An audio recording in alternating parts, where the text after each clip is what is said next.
Hello बच्चों, तो आज देखते हैं हम एक्सरसाइज 3.1 का क्वेश्चन नंबर 7। क्वेश्चन 7 हमसे क्या कहता है? क्वेश्चन 7 हमसे कहता है draw the graphs of equations, यानी कि दो इक्वेशन हमें क्या गिवन है, दो इक्वेशन हमें यहाँ पे गिवन है x माइनस वाई प्लस के 1 equal to 0 and 3x plus के 2y माइनस के 12। दूसरी क्वेश्चन हमारे पास ये रही। डिटरमाइन द कोऑर्डिनेट्स, हमें क्या निकालने हैं, इसके कोऑर्डिनेट्स बताने ऑफ द वर्टिसेस, जहाँ पे वर्टिसेस के मिलेंगे, ऑफ द ट्राइंगल, यानी कि जब हम इनके ग्राफ ड्रॉ करेंगे, यानी कि इन इक्वेशन का ग्राफ बनाएंगे, तो वहाँ पर क्या बनेगा, एक ट्राइंगल बनेगा। और जहां वो कट कर रहा होगा हमें उसके बताने वर्टिसेस बताने तीनों कोने के। फॉर्म बाय दीज लाइंस, जो इस लाइन से बनेगा, and x axis shaded the triangular region. और क्या करना है, जो एक्स एक्सिस के ऊपर आ रहा होगा हमें उस ट्रायंगल को क्या करना है, शेड भी करना है। ये चीज हमें करके दिखानी है on the graph. Graph solution के लिए पहले क्या करना पड़ेगा, हमें इक्वेशन को सॉल्व करना पड़ेगा। दोनों इक्वेशन को मैं लिख लेता हूँ। पहले कितना है मेरे पास, x माइनस के वाई प्लस का 1 इक्वल टू 0, और दूसरी इक्वेशन लेते तो मैं इस साइड कितनी है, 3x प्लस के 2y माइनस के 12 इक्वल टू 0। पहली इक्वेशन को सॉल्व करते हैं। या तो यहाँ से आप x निकाल लीजिए या फिर यहाँ से आप y निकाल लीजिए, किसी भी एक केवल निकाल लीजिए। तो ये हो जाएगा मेरे पास x माइनस के वाई, 1 को उधर भेजिए, इक्वल टू माइनस का 1। तो x इक्वल टू माइनस का 1 प्लस के y, ये इक्वेशन बन गई मेरे पास। अगर मैं यहाँ एक टेबल ड्रॉ कर लेता हूँ, मैंने आपको लास्ट टाइम भी बताया होगा कि हमारे पास ग्राफ ड्रॉ करने के लिए कम से कम 2 x की वैल्यू और 2 y की वैल्यू होना जरूरी है। इससे ज़्यादा होंगी तब भी आपका क्वेश्चन हो जाएगा, लेकिन मिनिमम कितनी होनी चाहिए हमारे पास, 2 x की और 2 y की। तो हमने यहाँ पे y की वैल्यू देखिए, हमने y को उधर निकाल लिया। आप चाहे तो यहाँ से x को भी निकाल सकते हैं। हर कंडीशन में आपका ग्राफ सेम ही आएगा। बस इतना ध्यान रखिएगा कि फ्रैक्शन में मत रखिएगा, फ्रैक्शन में रखने पे ग्राफ थोड़ा सा ऊपर नीचे हो जाता है, बनाने में थोड़ी सी इसको दिक्कत होती है। तो हमेशा आप होल नंबर में इसको पुट करिएगा वैल्यूज़ को। तो यहाँ आप वैल्यू पुट कर लीजिए y की, कुछ भी पुट कर सकते हैं मर्जी है कि मैंने पुट की, पुट y इक्वल टू 0। अगर मैं यहाँ 0 पुट करता हूँ तो कितना हो जाएगा, x माइनस का 1 प्लस का 0 कितना आएगा, x इक्वल टू माइनस का 1 आ गया। अगर मैंने y 0 पुट करी है तो x कितना आ गया, माइनस का 1 निकल के आ गया। इतनी बात सभी को समझ में आ गई होगी। ठीक है, नेक्स्ट वैल्यू पुट करते हैं। इसकी नेक्स्ट वैल्यू कितनी होगी, अगर मैं पुट करता हूँ बेटा यहाँ पे put y equals to 1 put करता हूँ, ठीक है, तो ये कितना हो जाएगा मेरे पास, x इक्वल्स टू माइनस का 1 और प्लस का 1। तो x इक्वल्स टू 1 से 1 कट गया, कितना आ गया, x की वैल्यू कितनी आ गई यहाँ पे 0। अगर मैंने यहाँ 1 पुट कर दिया तो x की वैल्यू कितनी आ गई, 0। दो वैल्यू मिल गई मेरे पास। चलिए अब नेक्स्ट इक्वेशन देखते हैं, इसकी नेक्स्ट इक्वेशन हमसे क्या कहती है। सेम इसकी भी वही कर लेंगे। इसके मैंने लिखा है यहाँ पे 3x प्लस का 2y, 12 को उस साइड पहुंचाओ, पॉजिटिव 12 हो गया। 3x इक्वल्स टू 12 माइनस के 2y, 2y इधर पहुंच गया हमारे पास। ये हो जाएगा x इक्वल्स टू 12 माइनस के 2y अपॉन के 3।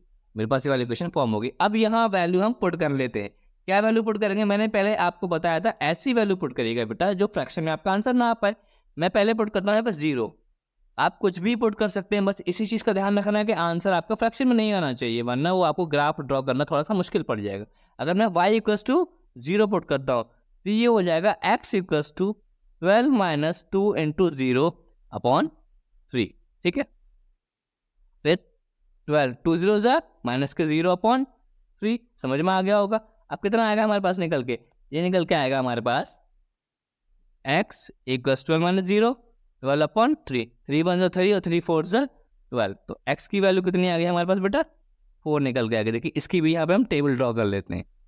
2 x की चाहिए हमें, 2 की चाहिए y की वैल्यू, 2 x की 2 y की। कितनी वैल्यू आ गई x की, 4 आ गई। क्या पुट किया था मैंने y पे, 0। ये बात समझ में आ गई होगी सभी को। ठीक है, अगर मैं दोबारा पुट करता हूँ यहाँ पे पुट y इक्वल्स टू, क्या पुट करूँ, 1 पुट करूँगा देखिए फ्रैक्शन में आएगा, 2 पुट करूँगा तब भी फ्रैक्शन में। अगर मैं यहाँ 3 पुट करता हूँ, y इक्वल्स टू 3 पुट करता हूँ तो देखिए कितना आएगा, इस बार फ्रैक्शन में नहीं आएगा। y equals to 12 minus 2 into 3 upon 3। ठीक है, कितना हो जाएगा, x इक्वल्स टू 12, 3 2 ज़ा 6 अपॉन 3। माइनस करने में कितना बचेगा, ये बचेगा 6 अपॉन 3, 3 1 3 और 3 2 ज़ा 6। x की वैल्यू कितनी आ गई मेरे पास यहाँ पे, 2 निकल के आ गई। क्या पुट किया था मैंने y की जगह, 3 पुट किया था। ठीक है, सभी को समझ में आ गया होगा। अब हमें करना कुछ नहीं है, इसको ग्राफ पे शो कर लेंगे। अब ग्राफ पे कैसे शो करेंगे वो मैं आपको बताता हूँ कैसे करेंगे इसको। चलिए ग्राफ देखते हैं, ग्राफ कैसे ड्रॉ होगा। ये हम आप पहले से जानते हैं, ग्राफ बनानी है हमारी एक्स एक्सिस होती है, हमारी एक्स डैश एक्सिस होती है, ये वाई एक्सिस, ये वाई डैश एक्सिस होती है। कुछ नहीं करना, जो हमने टेबल बनाई थी उसी की वैल्यू पुट कर लेनी है। देखिए पहले कितना है हमारे पास, y पे 0 x पे माइनस का 1, यानी कि हर जगह का 0 तो ये रहेगा, और y पे और कितना आ रहा है हमारे पास, y पे 0 x पे माइनस का 1, y पे 0 x का हमारे x डैश माइनस वाली कौन सी आती है, ये वाली आ रही है, कितना आएगा हमारे पास यहाँ पे माइनस का 1, पुट कर लिया मैंने, ठीक है। दूसरा कितना है मेरे पास, एक 0 x पे 0 और y पे 1, x पे 0 और y पे 1 कहाँ पर आएगा, ये आ रहा है देखिए, ठीक है, सभी को समझ में आ गया होगा। अब करना कुछ नहीं है, इन दोनों पॉइंट्स को क्या कर देंगे आपस में हम ज्वाइन कर देंगे कुछ इस तरीके से, ज्वाइन कर दिया हमने, दोनों तरफ आप चाहे तो एरो बना दें या ना बनाए, कोई दिक्कत वाली बात नहीं है यहाँ, ठीक है। अब दूसरी हमारी क्वेश्चन क्या कह रही थी, दूसरी हमारे y पे 0 और x पे 4, y पे 0 x पॉजिटिव 4, देखिए ये आ गया, ठीक है।